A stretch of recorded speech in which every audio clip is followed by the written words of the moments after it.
Hello. Hello. Yes. Hello. हाँ start होने वाला है। हाँ, कितना मिस हो गया मुझसे? कुछ भी नहीं होगा, अभी स्टार्ट कुछ भी होने वाला मिस नहीं हुआ, चलो ठीक है ना। Okay okay. सो कल हमने वर्किंग ऑफ द स्विच देख लिया था, ब्रॉडकास्ट डोमेन, कोलाइजन डोमेन हमने डिस्कस कर लिया था। सो कल जो हमने पढ़ा उसमें किसी को अभी तक के कोई डाउट अगर नहीं है तो फिर हम आगे क्या करते हैं, कंटिन्यू करते हैं। ठीक है, तो वर्किंग हो गया था।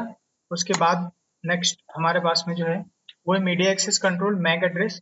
सो वो आप सभी को पता है कि मैक एड्रेस हमारा जो होता है वो एक यूनिक एड्रेस होता है।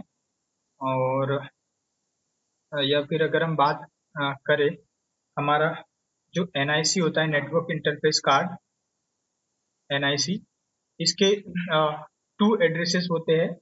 वन इज फिजिकल एड्रेस और physical address, and we have another type of address that is called the logical address.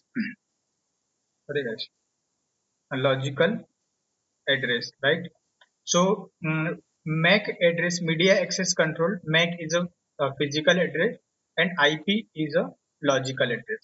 Correct. So अब हमारे पास में IP वर्जन 4 भी है और IP वर्जन 6 भी है।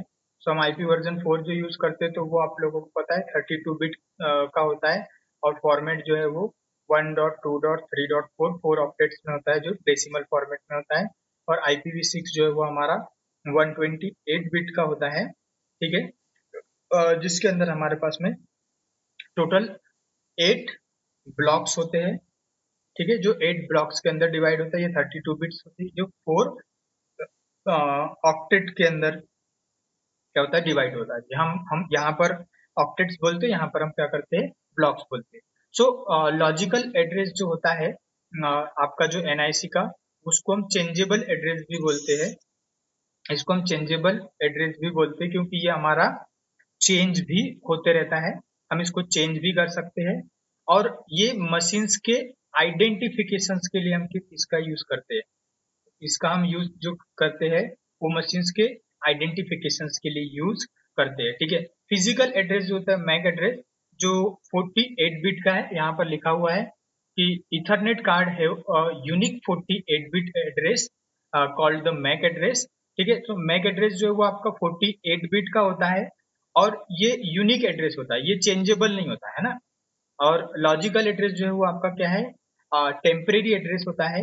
और फिजिकल एड्रेस मीन्स ये आपका यूनिक होगा, ये परमानेंट होगा, ये कभी भी चेंज नहीं होगा। तो ये जो फिजिकल एड्रेस जो होता है एक्चुअल में वो किसी पीसी का नहीं होता है ना। जैसे हमारे पास में पीसी है, इस पीसी का ये नहीं है, ये किसका है, इस पीसी के अंदर जो लैन कार्ड लगा होता है या जो आपका इथरनेट कार्ड होता है, जिसको हम क्या बोलते हैं, इसको हम इथरनेट कार्ड भी बोलते हैं। तो जो मैक एड्रेस होगा वो आपका इस लैन कार्ड का होगा।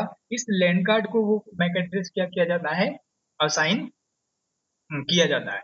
तो MAC address is also called the physical address और you can say hardware address, जो मैंने बता दी 48 बिट का मैक एड्रेस होता है, रिप्रेजेंट इज 12 हेक्साडेसिमल बिट्स।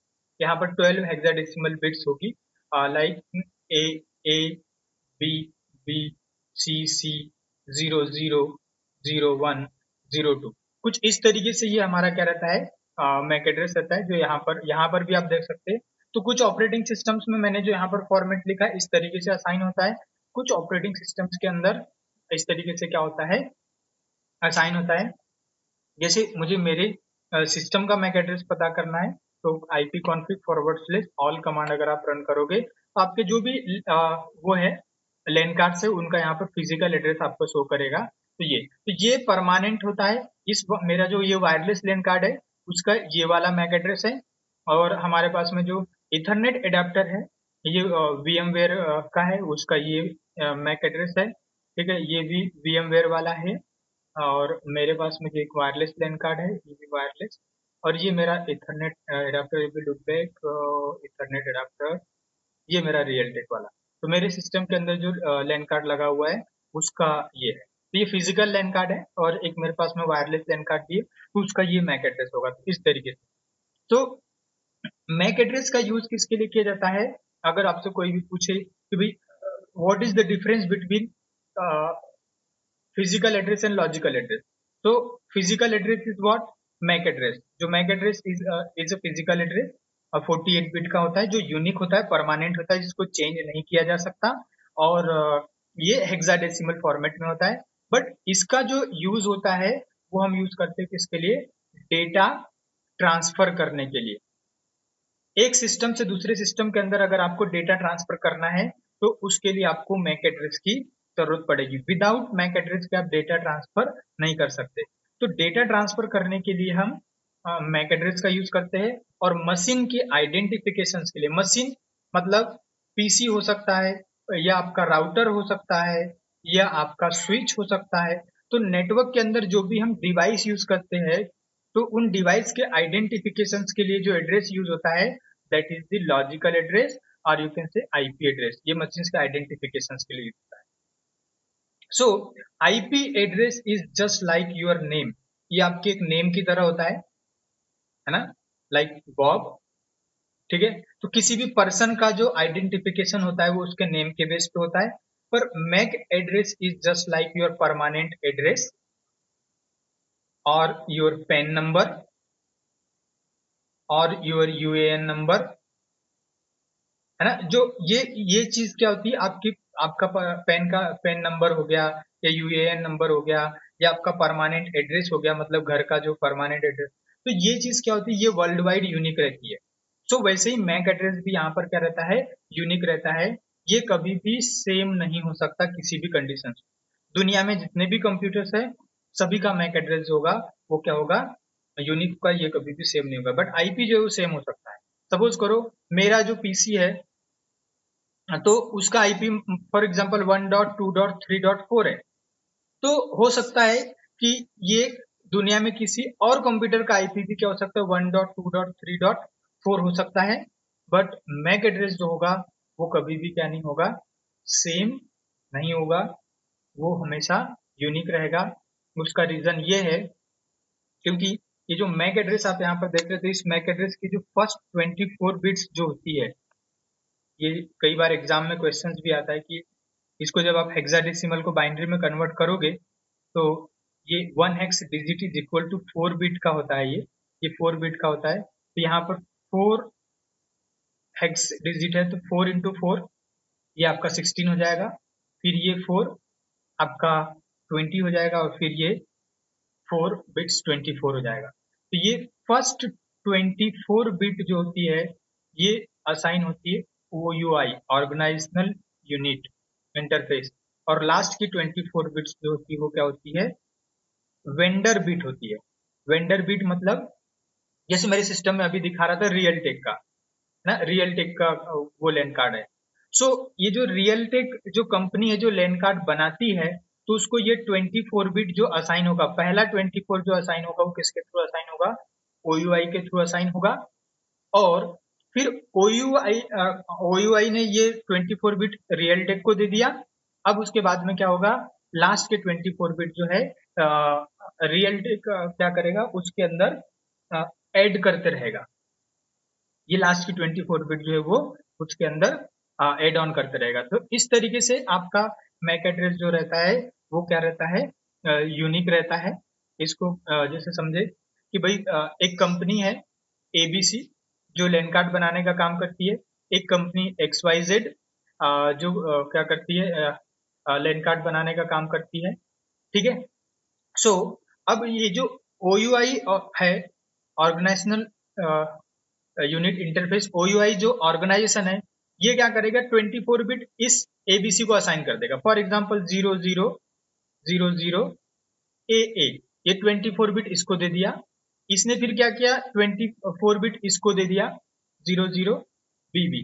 तो OUI इस चीज का ध्यान रखता है कि दुनिया में जितनी भी कंपनी है जो लैंड कार्ड बनाती है, सो वो उनका जो मैक एड्रेस है फर्स्ट 24 बिट जो है वो यूनिक रहे। अब ABC कंपनी क्या करेगी, जितने भी लैंड कार्ड्स डिजाइन करेगी, ये यहाँ पर फिर ये 24 बिट जो है वो क्या करते रहेगा, अपना ऐड करेगा। तो इसी में सेम ये फर्स्ट 24 बिट में ये कभी भी चेंजेस नहीं कर सकता। ये क्या करेगा, लास्ट की 24 बिट जो है उसके अंदर चेंजेस करेगा। सो इस तरीके से ये जितने भी मैक एड्रेस बनाएगा वो यूनिक रहेगा। वैसे ये भी क्या करेगा, यहाँ पर अब ये चीजें क्या कर देगा, ऐड कर देगा। ओके, 000002। सो इस तरीके से सारे लैन कार्ड्स आपके क्या होते जाएंगे, जो मैक एड्रेसेस है वो यूनिक होते रहेंगे। तो ये एग्जाम्स के अंदर क्वेश्चंस भी आता है, ठीक है। तो फर्स्ट और किसी भी कंपनी के फर्स्ट 24 बिट को देख करके आप इसको क्या करोगे, ये जो फर्स्ट 24 बिट है इसको कॉपी कर लो और गूगल पे सर्च करोगे तो वो मैक एड्रेस किस कंपनी का है वो आपको पता चल जाएगा। तो कंपनी का अगर आपको मैक एड्रेस पता करना है कि वो मैक एड्रेस किस कंपनी का है, ये ये जैसे यही है, तो यहाँ पर 0016D3 इसको अगर आप गूगल पे डालोगे आपको पता चल जाएगा कि ये मैक एड्रेस जो है वो कौन सी कंपनी का है, ठीक है। सो आगे बढ़ते हैं। उसके बाद अब हम डिस्कस करते हैं टाइप्स ऑफ स्विच, कि हमारे पास में यहाँ पर कितने टाइप के स्विच है। तो सबसे पहले हम बात करते हैं मैनेजेबल स्विच की। तो हमारे पास में 2 टाइप्स के स्विचेस है, one is manageable switch and another type off switch is called unmanageable switch. तो सिंपल सी डेफिनेशन है, on manageable switch and IP addresses can be assigned and configurations can be made and it has a console port।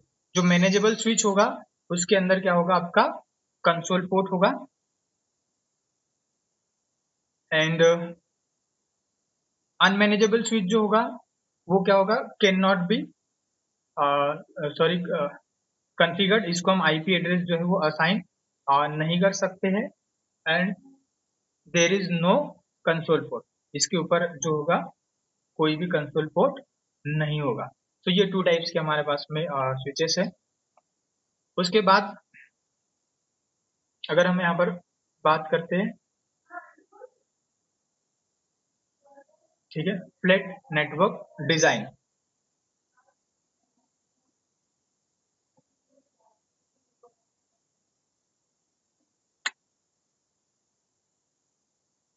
Types of switches हो गए। Then हमारे पास में flat network design. तो flat network design is, ठीक है, where all PC servers and printers are connected to each other using the layer 2 switches. एक simple network की हम यहाँ पर बात कर रहे हैं, ठीक है। And a flat network does not use the subnets for any design purpose. यहाँ पर एक सिंपल अगर हम नेटवर्क अगर हमारे को डिजाइन करना है तो यहाँ पर हमारे पास में क्या नहीं होगा, हम कोई वो नहीं करेंगे, ज्यादा सबनेट्स वगैरह यूज नहीं करेंगे। And all devices on this subnets are in the same broadcast domain and broadcast frames will be flooded to all attach network devices. इसका मतलब यहाँ पर सिंपल सा क्या होगा, हमारे पास में एक स्विच होगा और इस स्विच से हम क्या करेंगे, सारे के सारे पीसीज जो है वो यहाँ पर कनेक्ट कर देंगे। तो सारे के सारे पीसीज जो है, मैंने क्या बोला कि यहाँ पर all devices in this subnets are in the same broadcast domain. Same broadcast domain में होने के लिए ये हमारे सारे डिवाइसेस के पोर्ट्स जो है वो सेम स्विचेस के सेम विलेन के अंदर होना चाहिए। तो फॉर एग्जांपल यहाँ पर हमारे पास में जितने भी स्विच के पोर्ट्स होंगे वो सारे के सारे विलेन 1 के अंदर होंगे। तो यहाँ पर हमारे पास में जो ब्रॉडकास्ट डोमेन होगा वो सिंगल ब्रॉडकास्ट डोमेन हो जाएगा और यहाँ पर हम सभी को सेम सबनेट का एक आईपी दे देंगे 192.168.10.1, इसको मैंने दे दिया 10.2, 10.3, 10.4 एंड 10.5। इस तरीके से हम सारे कंप्यूटर्स को जो है वो आईपी असाइन करते चले जाएंगे। तो एक फ्लैट नेटवर्क मतलब एक सिंपल नेटवर्क हम यहाँ पर डिजाइन कर रहे हैं, ठीक है। वेस्ट इन बैंडविड्थ एंड, ठीक है, computational resources and flat network do not scale to meet the need of the most enterprise network। मतलब ये एक बेस्ट नेटवर्क नहीं है एक तरीके से, इस तरीके से हमारे को किसी भी एंटरप्राइज के अंदर नेटवर्क जो है वो डिजाइन नहीं करना चाहिए, वो ये बोल रहा है। तो हम एक चीज समझ रहे कि फ्लैट नेटवर्क जो है वो क्या होता है, वो चीज हम यहाँ पर डिस्कस कर रहे हैं। अब उसके बाद में एक होता है कैंपस नेटवर्क डिजाइन। तो कैंपस नेटवर्क डिजाइन में क्या बोल रहा है, campus is a LAN network, ठीक है, supporting the larger building or multiple buildings and close to a specific area, and Cisco uses the 3 terms to describe the role of each switch in campus design a network. So अब अगर आपको एक campus network क्या करना है, design करना है, या आपने पढ़ा होगा कैंपस एरिया नेटवर्क, है ना। अगर मुझे ये नेटवर्क क्या करना है, डिजाइन करना है, सो उसमें हमारे पास में जो लेयर्स होगी वो 3 लेयर्स होगी। एक है एक्सेस लेयर, एक है डिस्ट्रीब्यूशन लेयर, और थर्ड टाइप ऑफ लेयर जो हमारे पास में होती है वो यहाँ पर होती है कोर लेयर। ठीक है, तो इसको हम क्या बोलते हैं, इसको कुछ लोग ये भी बोलते हैं hierarchical design model of the Cisco. इस चीज को हम क्या बोले, hierarchical design model of the Cisco. Cisco ने क्या किया है, एक पूरे इंटायर नेटवर्क को 3 पार्ट्स के अंदर ब्रेक किया है, और उसको हमने एक 3 लेयर्स को पार्ट में ब्रेक किया, उसको हमने क्या कर दिया है, एक नेम असाइन कर दिया है। So let's discuss about the access layer, distribution layer and core layer. Okay, so you can see here the hierarchical design. Okay, so normal हमारा एक जो नेटवर्क होता है एंटरप्राइज का, वो इस तरीके से होता है कि these are the end devices, these are the end devices.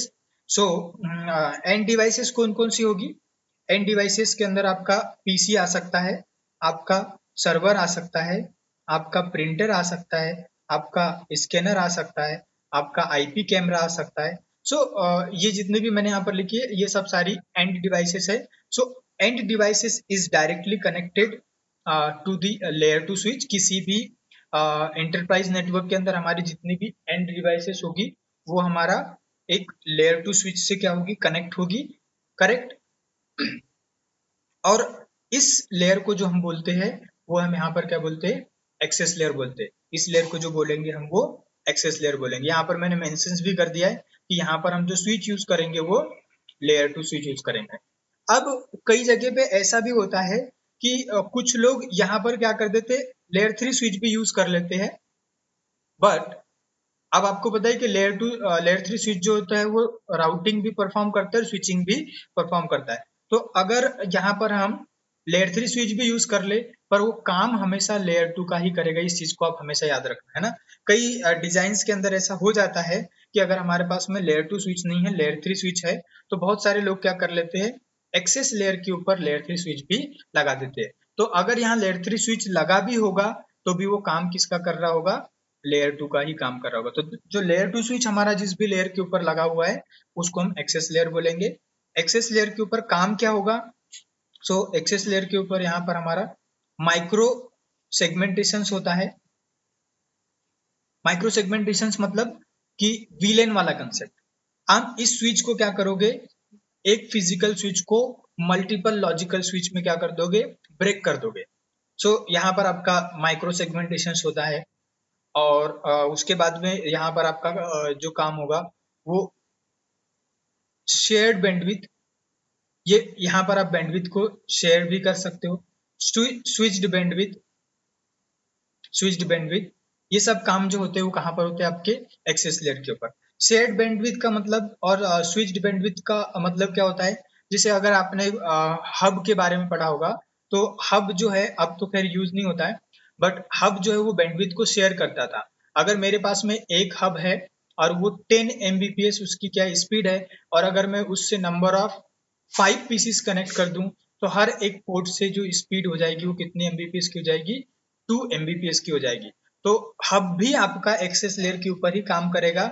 So hub ने क्या किया, बैंडविड्थ को क्या किया, शेयर किया। इसलिए मैं बोल रहा हूँ कि एक्सेस लेयर के ऊपर जो काम होता है वो क्या होता है, ये बैंडविड्थ को शेयर करने का काम करता है। उसके बाद स्विच्ड बैंडविड्थ होता है। तो स्विच्ड बैंडविड्थ मतलब क्या होता है, जैसे ये जो स्विच है या ब्रिज है तो इसके जितने पोर्ट्स होंगे वहां से आप क्या कर सकते हो, सभी पोर्ट से सेम बैंडविड्थ क्या कर सकते हो, ट्रांसफर कर सकते हो, है ना। जैसे ये मेरा क्या है, फास्ट इथरनेट पोर्ट है और ये 100 Mbps इसकी क्या है, स्पीड है। तो मैं यहाँ से भी 100 Mbps से डेटा ट्रांसफर कर सकता हूँ और यहाँ से भी 100 Mbps से डेटा ट्रांसफर कर सकता हूँ। बट यहाँ पर जरूरी क्या है कि अगर मैं इन दो पोर्ट से 100 Mbps से डेटा ट्रांसफर कर रहा हूँ तो इधर की जो लिंक है इसकी स्पीड क्या होना चाहिए, ज्यादा होना चाहिए। जैसे सपोज करो ये 1 गीग का पोर्ट है, मतलब ये 1000 Mbps से डेटा ट्रांसफर कर सकता है, और मेरे पास में यहाँ पर 10 पोर्ट्स है जो फास्ट इथरनेट है, 100 Mbps से, तो मैं हर एक पोर्ट से 100 Mbps से डेटा ट्रांसफर करूंगा और ये क्या कर देगा, डेटा को आगे ट्रांसफर कर देगा। तो वो चीज आती है आपकी किसके अंदर, स्विच्ड बैंडविड्थ। स्विच्ड बैंडविड्थ मतलब हर एक पोर्ट से आप क्या कर सकते हो, सेम स्पीड से क्या कर रहे हो, डेटा ट्रांसफर कर रहे हो। शेयर्ड बैंडविड्थ मतलब कि जितने नंबर ऑफ पीसीस आप बढ़ाते जाओगे स्पीड आपकी इक्वली शेयर होगी, पर स्विच के केस में ऐसा नहीं है। अगर आप पीसी बढ़ाओगे तो भी पोर्ट की स्पीड जो है वो शेयर नहीं होगी। अगर पोर्ट 100 Mbps से डेटा ट्रांसफर कर रहा है तो सारे पीसी 100 Mbps से डेटा ट्रांसफर करेंगे। तो ये एक्सेस लेयर का काम है। उसके बाद हमारे पास में यहाँ पर जो एक्सेस लेयर जो है फिर वो कनेक्ट होती है किससे, ये जो सिंबल है ये आपका लेयर 3 स्विच का सिंबल है। तो यहाँ पर जो डिस्ट्रीब्यूशन लेयर आता है वहां पर आपका या तो लेयर 3 स्विच कनेक्ट होता है या फिर यहाँ पर आपका क्या कनेक्ट होता है, राउटर कनेक्ट होता है। ठीक है। सो यहाँ जो डिस्ट्रीब्यूशन लेयर का जो काम होता है वो होता है क्या, पॉलिसी बेस राउटिंग। जो डिस्ट्रीब्यूशन लेयर है वो पॉलिसी बेस राउटिंग करता है। जितनी भी पॉलिसीज होगी, जैसे राउटिंग पॉलिसीज होगी, मतलब जब भी आप राउटिंग प्रोटोकॉल इनेबल करोगे तो वो चीजें हो गई। आपका एक्सेस कंट्रोल लिस्ट हो गया, या हम यहाँ पर आगे आप पढ़ोगे, अभी अपने सीसीएनए में नहीं पढ़ा होगा, पीबीआर हो गया, पॉलिसी बेस्ड राउटिंग। मतलब कि कौन से नेटवर्क को आपको एडवर्टाइज करना है, किसको एडवर्टाइज नहीं करना है, किसको परमिट करना है, किसको डिनाई करना है। तो जितने भी टाइप की पॉलिसीज होती है ना नेटवर्क में, वो सब पॉलिसीज जो लगती है वो हमारी कहाँ पर लगती है, डिस्ट्रीब्यूशन लेयर के ऊपर लगती है। मतलब आगे किस डेटा को आपको पास करना है और इधर से कोई ट्रैफिक आ रहा है तो उसको किसको आपको परमिट करना है, किसको डिनाई करना है। All the policies are applied on the distribution layer. Okay, now higher layer we have that is called core layer. So core layer पे यहाँ पर क्या होता है हमारा, हाई स्पीड स्विचिंग। यहाँ पर क्या होगा, high speed switching. High speed switching मैंने क्यों बोला, क्योंकि जो कोर लेयर होती है इसके ऊपर ज्यादा पॉलिसी से अप्लाई नहीं होती है। यहाँ पर क्या होता है, नॉर्मल आपका क्या होगा, राउटिंग होगा, ताकि इधर से जो भी ट्रैफिक आ रहा है या इधर से जो भी ट्रैफिक आ रहा है वो उसको आगे क्या कर सके, आउट कर सके, फॉरवर्ड कर सके। ठीक है। तो यहाँ पर पैकेट्स को राउट करने के लिए केवल सिंपल राउटिंग होगी, बाकी कोई ज्यादा एसीएल्स नहीं होगी, कोई पीपीआर वगैरह नहीं लगा होगा, कोई आपका क्यूओएस अप्लाई नहीं होगा, क्वालिटी ऑफ सर्विस जो है, ये सब आप सीसीआई में पढ़ोगे। तो ये सब सारी चीजें जो है कोर लेयर के ऊपर अप्लाई नहीं होती है। ये केवल इधर से जो ट्रैफिक आएगा उसको इधर आउट कर देगा बाहर, मतलब आपका जो भी इधर इंटरफेस लगा हुआ होगा उसको, और इधर से जो ट्रैफिक आएगा उसको इधर क्या कर देगा, आउट कर देगा। बस पैकेट्स को फॉरवर्ड करने का काम करता है, इसलिए बोलते हैं कि हाई स्पीड स्विचिंग होती है, ये ज्यादा स्पीड से डेटा को क्या करता है, ट्रांसफर करता है। बट डिस्ट्रीब्यूशन लेयर क्या है कि भाई जब भी इसके पास कोई ट्रैफिक आएगा तो यहाँ एसीएल लगी होगी तो एसीएल चेक होगी, पीबीआर लगी होगी तो पीबीआर चेक होगा, क्यूओएस लगा होगा तो क्यूओएस चेक होगा, राउटिंग टेबल चेक होगी। तो इन सब चीजों को चेक करने में यहाँ पर क्या होता है, टाइम आपको ज्यादा लगेगा, थोड़ा यहाँ पर आपका क्या होगा, डिले होगा। पर कोर लेयर के ऊपर कोई भी डिले नहीं होता है, क्योंकि यहाँ पर सिंपल क्या होता है, राउटिंग होती है, केवल पैकेट्स को फास्ट क्या करता है, राउट करता है और आगे फॉरवर्ड कर देगा। सो एक्सेस लेयर, जो मैंने उनके बारे में डिटेल आपको वहां पर बता दिया है, बट यहाँ पर भी लिखा हुआ है कि एक्सेस लेयर, ठीक है, switches are used to connect end devices to the network and access layer switches use provide the layer two VLAN connectivity between users. और एक्सेस लेयर के ऊपर जो हम स्विचेस यूज करते हैं वो स्विचेस जो है वो ये है, नॉर्मली हम 1900, 2950, 2960 इन सीरीज के जो स्विचेस है वो मोस्टली हम यहाँ पर एक्सेस लेयर के ऊपर यूज करते हैं। एंड एक्सेस लेयर, ठीक है, फंक्शनलिटी, हाई अवेलेबिलिटी, ठीक है, कन्वर्जेंस एंड सिक्योरिटी जो हमने प्रोवाइड करी थी, है ना। तो सिक्योरिटी डिस्ट्रीब्यूशन लेयर पे भी होता है, पर हर लेयर के ऊपर अलग अलग सिक्योरिटी होती है। जैसे यहाँ पर जो सिक्योरिटी प्रोवाइड होगी वो लेयर 2 सिक्योरिटी होगी, मतलब स्विच लेवल पे जो हम सिक्योरिटी प्रोवाइड कर सकते हैं। यहाँ पर जो भी हम सिक्योरिटी प्रोवाइड करेंगे, पर हम यहाँ पर L3 सिक्योरिटी प्रोवाइड करेंगे, जो नेटवर्क लेयर के ऊपर या राउटर्स के ऊपर हम क्या करेंगे, वो सिक्योरिटी जो है वो प्रोवाइड करेंगे। उसके बाद नेक्स्ट हमारे पास में distribution layer. So distribution layer switches are used to interconnect access layer switches to core layer switches. तो डिस्ट्रीब्यूशन लेयर का वो क्या काम बोल रहा है कि यहाँ जो हमारे पास में कोर लेयर है और एक्सेस लेयर है उसको कनेक्ट करने का काम कर रहा है। And distribution layer is layer two boundary where routing meets to VLAN to access the access layer switches. तो आप देखो कोर लेयर यहाँ पर पूरा आपका क्या होगा, राउटिंग होगा। एक्सेस लेयर है यहाँ पर आपका क्या होगा, पूरा स्विचिंग होगा। और डिस्ट्रीब्यूशन लेयर जो है वो क्या कर रहा है, इधर से राउटिंग वाले और स्विचिंग वालों को क्या बोल रहा है, आपस में इंटरकनेक्ट करा रहा है। तो ये जो स्विच होगा, जो L3 स्विच है, ये राउटिंग भी परफॉर्म करेगा और स्विचिंग भी। इस पोर्ट के लिए ये राउटिंग परफॉर्म करेगा, इस पोर्ट के लिए स्विचिंग परफॉर्म करेगा।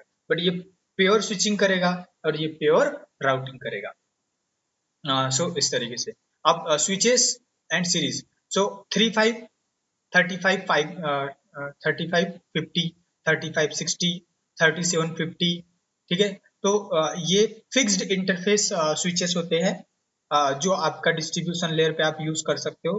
फिक्स्ड इंटरफेस और मॉड्यूलर स्विचेस। तो फिक्स्ड इंटरफेस स्विचेस का मतलब होता है कि it just like a branded PC और लैपटॉप, है ना। जैसे लैपटॉप के अंदर क्या होता है कि जो भी पोर्ट्स पहले से अवेलेबल है, लाइक आपके पास में अगर एक इथरनेट पोर्ट है, 2 USB पोर्ट्स है, 1 HDMI पोर्ट्स है, तो केवल और केवल आप उन्हीं पोर्ट्स को यूज कर सकते हो। आप कोई भी एडिशनल पोर्ट जो है उस लैपटॉप के अंदर अटैच नहीं कर सकते हो। सो सिमिलर वे में जो भी हमारे फिक्स्ड इंटरफेस स्विचेस आते हैं या फिक्स्ड इंटरफेस राउटर्स आते हैं, उनको हम क्या नहीं कर सकते, पोर्ट्स को उसके अंदर अटैच नहीं कर सकते और ना ही पोर्ट्स को हम रिमूव कर सकते हैं। बट मॉड्यूलर स्विचेस जो आते हैं या मॉड्यूलर राउटर्स जो आते हैं, उसके अंदर हम एडिशनल मॉड्यूल्स लगा सकते हैं हमारी रिक्वायरमेंट के अकॉर्डिंग। अगर मुझे गीगाबिट पोर्ट की रिक्वायरमेंट है तो मैं वो मॉड्यूल लगाऊंगा, इथरनेट पोर्ट की जरूरत है तो मैं वो मॉड्यूल लगाऊंगा, फाइबर ऑप्टिक पोर्ट्स कनेक्ट करने तो मैं उसमें SFP मॉड्यूल्स लगाऊंगा। सो मॉड्यूलर स्विचेस के अंदर और मॉड्यूलर राउटर्स के अंदर आप एडिशनल पोर्ट्स अटैच कर सकते हो और पोर्ट्स को रिमूव भी कर सकते हो। सो 4500 सीरीज एंड 5500 सीरीज, और आपके पास में और भी सीरीज है जैसे 65 6500 है ना, 9500 है, जो अभी लेटेस्ट में ये सारे स्विचेस जो है वो यूज हो रहे हैं, ठीक है। तो ये मॉड्यूलर स्विचेस है। Distribution layer functionality. सो क्या बोल रहा है, राउट्स ट्रैफिक बिटवीन VLANs, जिसे आपने इंटर VLAN राउटिंग पढ़ी होगी, दो डिफरेंट VLAN के बीच में कम्युनिकेशंस कराना है। जैसे यहाँ पर ये एक पीसी जो है वो आपका VLAN 1 में है, ये एक पीसी जो है वो VLAN 2 में, इन दोनों के बीच में कम्युनिकेशंस कराना है। तो वो ट्रैफिक इस डिस्ट्रीब्यूशन लेयर स्विच से होकर के फिर इधर आएगा, जिसको हम राउटर ऑन स्टिक और इंटर VLAN राउटिंग बोलते हैं। हाई अवेलेबिलिटी मीन्स रिडेंडेंसी भी आपको यहाँ पर प्रोवाइड करता है, and fast path recovery, load balancing, ठीक है, एंड समराइज राउट्स, आपने समराइजेशन पढ़ा होगा रिप और EIGRP के अंदर, CCNA के अंदर, एंड क्वालिटी ऑफ सर्विस। तो these are the functions of the distribution layer. Now I am coming on the core layer, which is the last layer of the hierarchy design model. So core layer provides the interconnectivity between distribution layer, provides interconnectivity between all distribution layer switches. जैसे ये मेरा एक distribution layer switch है, ये distribution layer switch है। So इन सब ये सारे distribution layer switches जो है वो हमारे किससे कनेक्ट होते हैं, core layer switches से होते हैं। और ये जो कनेक्टिविटी है, ये आप जो देख रहे हैं, ये सब रिडेंडेंसी पर्पज से है कि भाई अगर एक लिंक डाउन भी हो जाती है, लेट से मेरी ये लिंक फेल हो जाती है, तो मैं इस लिंक से जाकर के और इधर से इधर जाकर के और मेरा डेटा जो है वो क्या हो जाएगा, बाहर ISP को आउट हो जाएगा, ठीक है। Core layer is sometime also called a backbone, must be capable of forwarding traffic from one distribution layer to another distribution layer switch। मतलब कई बार बैकबोन का भी काम करता है, मतलब इस एक्सेस लेयर से ट्रैफिक आए इस डिस्ट्रीब्यूशन को, इस कोर से होते हुए और फिर इस डिस्ट्रीब्यूशन से होते हुए, ऐसे भी आपका ट्रैफिक क्या हो सकता है, फॉरवर्ड हो सकता है, ये बोल रहा है, ठीक है। एंड स्विचेस सीरीज, जैसे मैंने ये 6500 सीरीज की बात करी, आपका 95 6500 सीरीज की बात करी, तो ये सब स्विचेस जो है यहाँ पर जो है हम 6500 सीरीज के या 9500 सीरीज के ये स्विचेस जो है वो हम यहाँ पर यूज कर सकते हैं। Okay, core layer functionality, routing capability, hardware redundancy, ठीक है, हाई अवेलेबिलिटी, और उसके बाद में क्या बोल रहा है, ठीक है, आर्किटेक्टेड फॉर, ठीक है, फ्यूचर ग्रोथ एंड स्केलेबिलिटी। उसके बाद ability to make the software and hardware, ठीक है, upgrade without interruption and design without direct connectivity to server PC and access points. ठीक है, सो ये आपका कोर लेयर के फंक्शंस हो गए। अब मेथड्स ऑफ द स्विचिंग, या इसको हम क्या बोलते हैं, Cisco switches support the 3 types of switching. तो इसको हम बोल सकते हैं मेथड्स ऑफ द स्विचिंग, मतलब हम इसको क्या बोल सकते हैं, एज स्विचिंग मेथड्स बोल सकते हैं। क्या बोलेंगे, switching methods of the switch, या स्विचिंग भी बोल सकते हैं, switching method of the switch.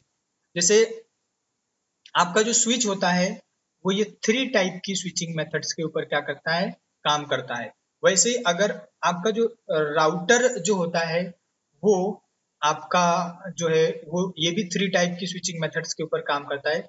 जैसे प्रोसेस स्विचिंग, में भी आपने पढ़ा हो, process switching, fast switching and CEF, Cisco express forwarding. ठीक है, सो राउटर जो है वो इन तीनों में से किसी एक स्विचिंग मेथड्स के ऊपर काम करता है, और बाय डिफॉल्ट सिस्को के राउटर्स के ऊपर सिस्को एक्सप्रेस फॉरवर्डिंग ये स्विचिंग मेथड इनेबल रहता है। जब मैं राउटर पढ़ाऊंगा तब और इन मेथड्स को एक्सप्लेन करूंगा। लाइकवाइज सिस्को स्विचेस जो होते हैं वो भी 3 टाइप की स्विचिंग मेथड्स के ऊपर काम करते हैं, मतलब इन तीनों में से आउट ऑफ 3 किसी भी एक मेथड्स के ऊपर वो क्या करेगा, काम करेगा। So store and forward switching method भी हो सकता है, कट थ्रू स्विचिंग मेथड भी हो सकता है, और आपका फ्रेगमेंटरी स्विचिंग मेथड भी हो सकता है। So now I am going to describe one by one what is the difference between among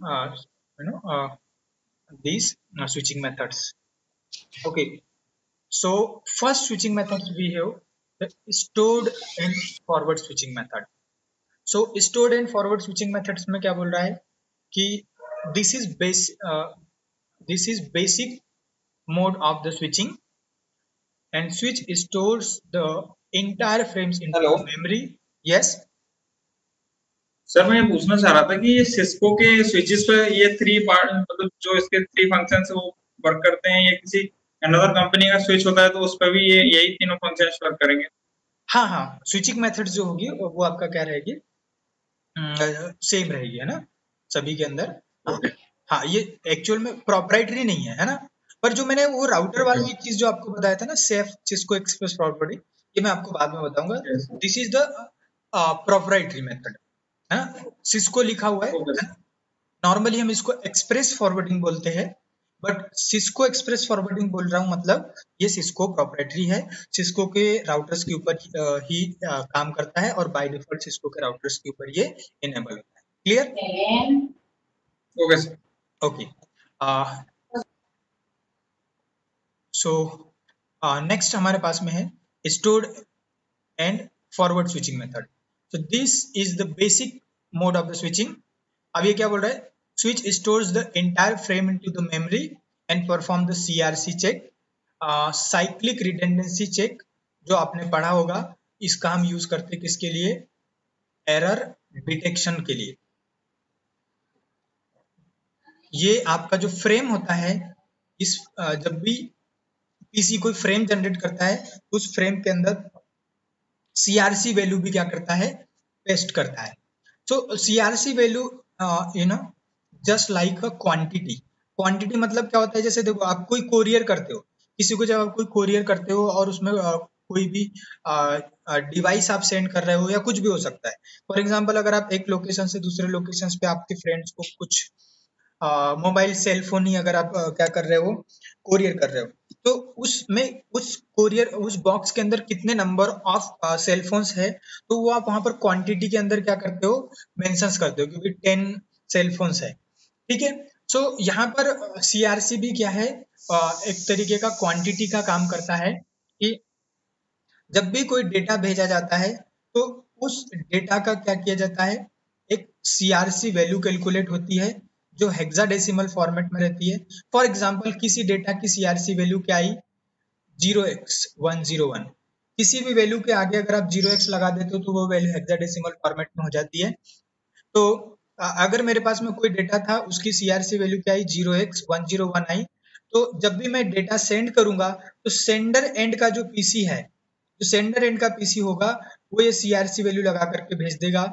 जब ये डेटा यहाँ से यहाँ रिसीवर एंड पे जाएगा, तो रिसीवर एंड पे जो भी डेटा रिसीव होगा उसकी फिर से सीआरसी वैल्यू कैलकुलेट होगी और उस सीआरसी वैल्यू को इसके साथ में मैच किया जाएगा। कहाँ पर, रिसीवर एंड पे। अगर ये वैल्यू मैच होती है, इट मीन्स कि डेटा जो है वो यहाँ से यहाँ डेटा जब आया तो वो 100% डेटा क्या हुआ है, रिसीव हुआ है, उस डेटा के अंदर कोई भी लॉस नहीं हुआ है।